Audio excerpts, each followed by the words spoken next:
ప్రజాస్వామ్యానికి అద్దం పట్టే విశ్లేషణలతో నిజాలను నిర్భయంగా చెప్పే వేదిక ఇది మన public lens, voice of truth and democracy.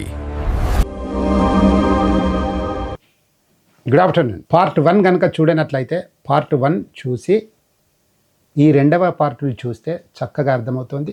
ఇప్పటి వరకు తెలంగాణలో గ్రామ పంచాయతీ ఎన్నికలు పూర్తి అయ్యాయని, మున్సిపాలిటీ ఎన్నికలు కూడా పూర్తి అయ్యాయని, ప్రస్తుతం ప్రధాన చర్చ కార్పొరేషన్ ఎన్నికలు, అదేవిధంగా జడ్పీటీసీ, ఎంపీటీసీ ఎన్నికలు, ప్రత్యేకించి జిహెచ్ఎంసి పునర్వ్యవస్థీకరణ, క్యూర్ బిల్లు మరియు ఎస్ఐఆర్ సర్ ప్రక్రియ చుట్టూ తిరుగుతుందని మనము పార్ట్ 1లో చూసాము.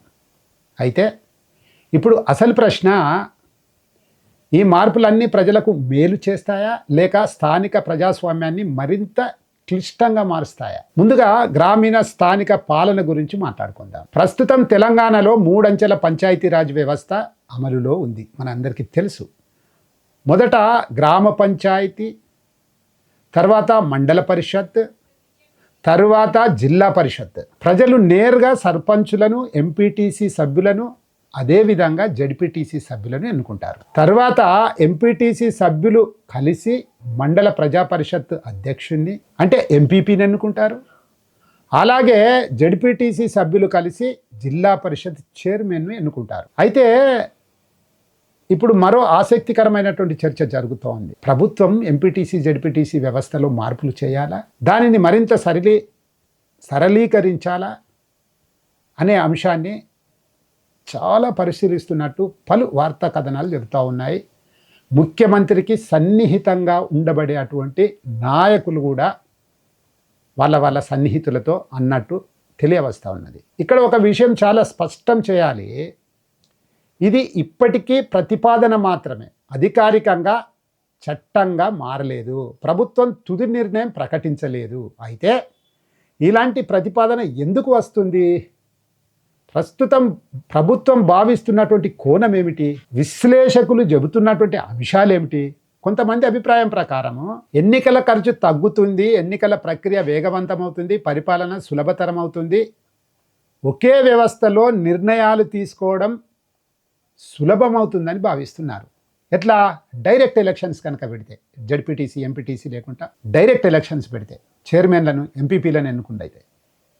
అయితే మరోవైపు కొంతమంది రాజ్యాంగ నిపుణులు చెబుతున్నటువంటి వాళ్ళ డౌట్స్ ఏమిటంటే, స్థానిక ప్రజాస్వామ్యం, ప్రజల ప్రత్యక్ష భాగస్వామ్యం తగ్గకూడదని సూచిస్తున్నారు.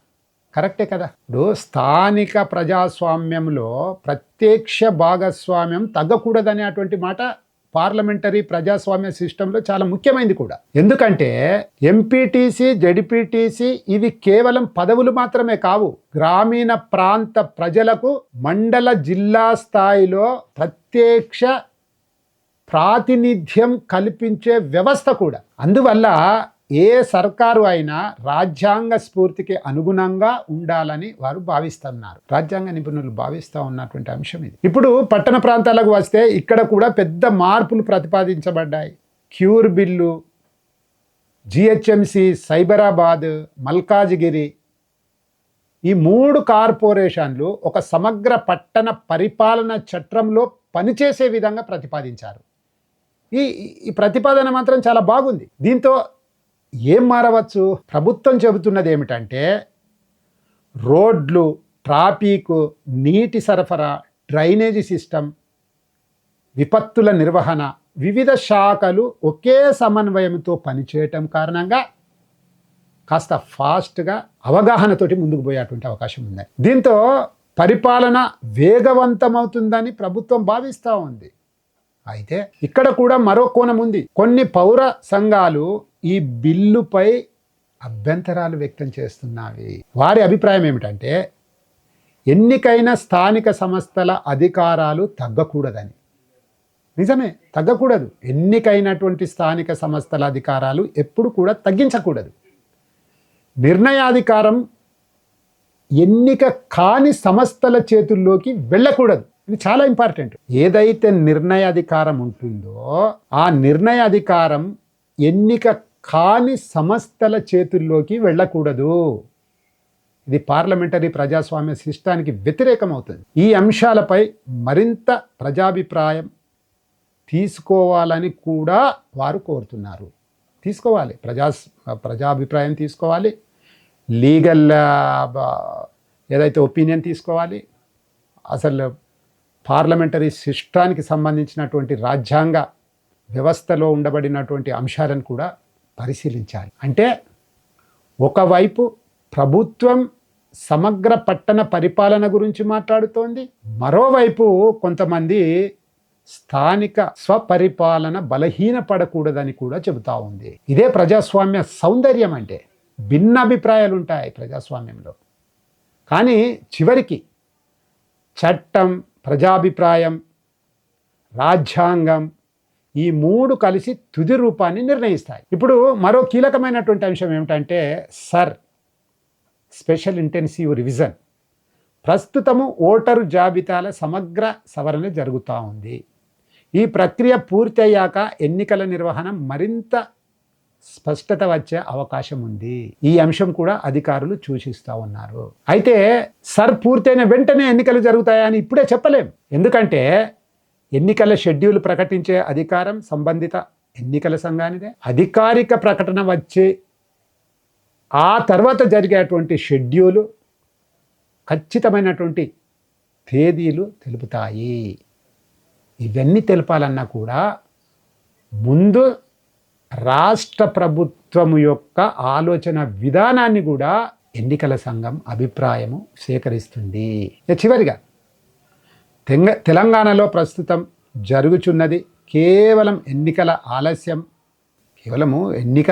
కథే కాదు. ఇది స్థానిక పాలన, పట్టణ పరిపాలన, గ్రామీణ ప్రజాస్వామ్యం, ఎన్నికల వ్యవస్థ వీటన్నింటిని ప్రభావితం చేసే అటువంటి సంస్కరణల దిశ. ఒక అద్భుతమైనటువంటి సంస్కరణ కనుక జరిగితే పైన తెలిపినటువంటి అన్ని కూడా రాజ్యాంగం మరింత పటిష్టమవుతుంది, ప్రజాస్వామ్యం మరింత పటిష్టమవుతుంది. ఈ మార్పులు ప్రజలకు మరింత మెరుగైనటువంటి పరిపాలన అందిస్తాయా లేక కొత్త సవాళ్ళను తీసుకువస్తాయా? దీనికి సమాధానం రాబోయే నెలల్లో ప్రభుత్వం తీసుకునేటువంటి నిర్ణయం మీద ఆధారపడి ఉంటుంది, ప్రజల స్పందన మీద మరియు ఎన్నికల సంఘం తదుపరి చర్యలపై ఆధారపడి ఉంటుంది. చివరిగా మీ అభిప్రాయం ఏమిటి? స్థానిక ఎన్నికలు వీలైనంత త్వరగా నిర్వహించాలా లేక ముందుగా అన్ని పరిపాలనా సంస్కరణలు, ఓటరు జాబితా సవరణలు పూర్తయ్యాకే ఎన్నికలు జరపాలా? మీ అభిప్రాయాన్ని కామెంట్ రూపంలో తెలియపరచండి. ఈ విశ్లేషణ కనుక మీకు లైక్ చేయండి, షేర్ చేయండి, పబ్లిక్ రిలయన్స్ ఛానల్ను సబ్స్క్రైబ్ చేసుకోండి. ధన్యవాదాలు. జై హింద్. ప్రజాస్వామ్యానికి అద్దం పట్టే విశ్లేషణలతో నిజాలను నిర్భయంగా చెప్పే వేదిక ఇది మన public lens, voice of truth and democracy.